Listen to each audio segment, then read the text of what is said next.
Number three, you have to align structures with the dream. Evaluate everything that you have for the alignment with the vision that you're creating, because developing leadership pipelines will help your future direction. Because so often what happens is that the ministry dies or the organization dies because one person hoarded all of the information and you don't know exactly where you're going after that.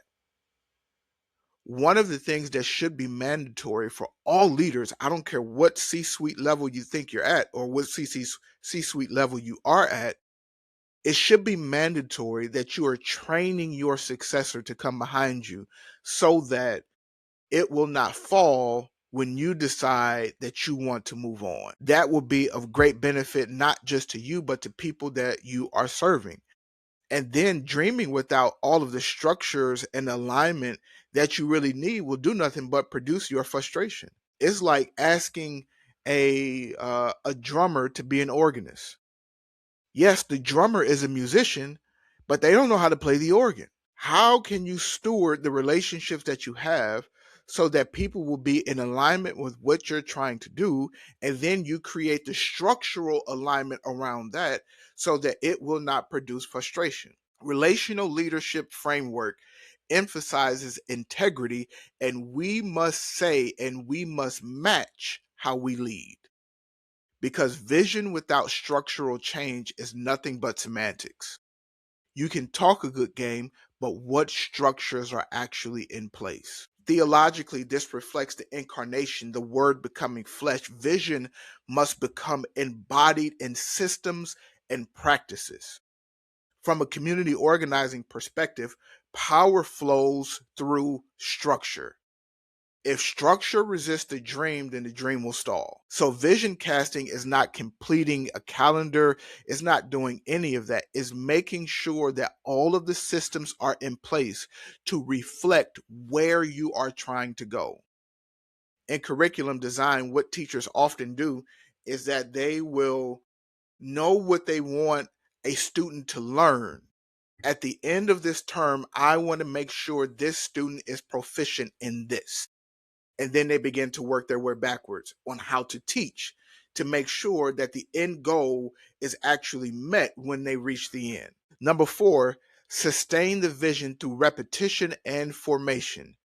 You have to repeatedly share the vision.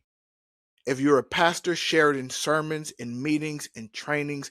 If you're a nonprofit leader, share it in your staff meetings. If you are a C-suite individual, you share it down to the levels so that everybody will get the same information and it will be disseminated across the organization.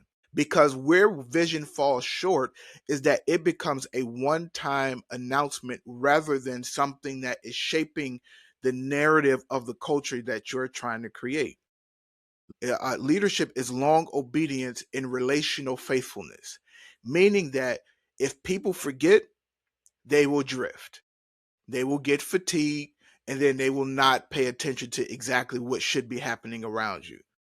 One of the biggest narratives that I can use is when Moses went up to Mount Sinai. Everybody knew the plan.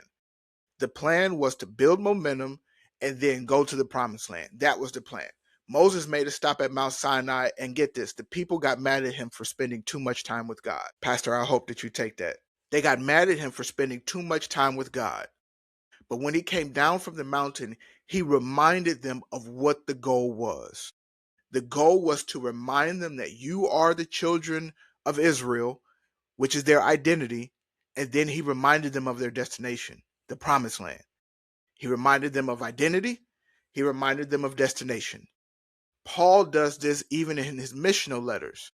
So we have to make sure that we remember that repetition is what forms culture. Don't just say it once and expect people to run with it. Say it repeatedly. Say it in every meeting. Say it every time you do something. Whatever the event is that you're planning, make sure that you remind them of the culture that you're building, because when you celebrate that culture and you celebrate those measurable goals that you've achieved, then that will build momentum. And formation ensures sustainability.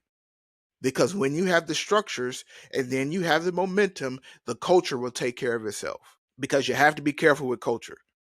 You have to make sure to repeat it, because if you do not, it will eat you alive.